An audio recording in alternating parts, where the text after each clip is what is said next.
স্রষ্টা বলেছেন, তুমি যাকেই আমার চেয়ে বেশি ভালোবাসবে আমি তাকেই তোমার কাছ থেকে দূরে নিয়ে যাব এবং তোমাকে একা করে রাখব।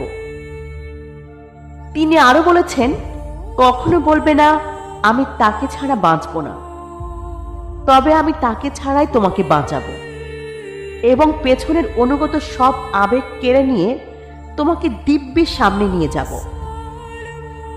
তুমি কি দেখো না, ঋতুরাও বদলাতে থাকে, ছায়া দেয়া গাছের পাতাও যায় শুকিয়ে, ধৈর্য হারিয়ে যায়, কিন্তু তোমার স্রষ্টা ধৈর্যশীল ও পরম দয়ালু। সেই ঝরে যাওয়া পাতার ডাল থেকেই আবার সবুজ পাতা গজায়। তুমি কি দেখো না তোমার স্রষ্টার এই নিদর্শন? যে মানুষটাকে তুমি নিজের অংশ ভাবতে, সেই মানুষটাই একদিন অচেনা হয়ে যায়, তোমার মন ভেঙে যায়, এমনকি তোমার বন্ধুও শত্রুতে পরিণত হয়, আর শত্রুও খানিক সময় পরে পরিণত হয় বন্ধুতে। যে মানুষটাকে নিজের জীবনের চেয়েও বেশি ভালোবাসতে, সেও প্রতারণা করে।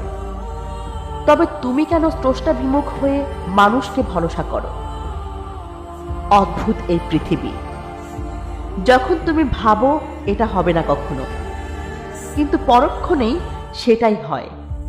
সেটাই হবার নয় কি?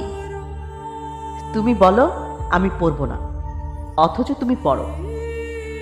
তুমি বলো আমি বিস্মিত হব না, অথচ তুমি রোজ বিস্মিত হও। এবং সবচেয়ে বিচিত্র বিষয় হচ্ছে, তুমি বলতে থাকো আমি মরে গেছি, অথচ তুমি বাঁচো, অথচ তুমি বেঁচে থাকো। তোমার স্রষ্টা তোমাকে বাঁচায়, তোমার স্রষ্টা তোমাকে বাঁচিয়ে রাখে।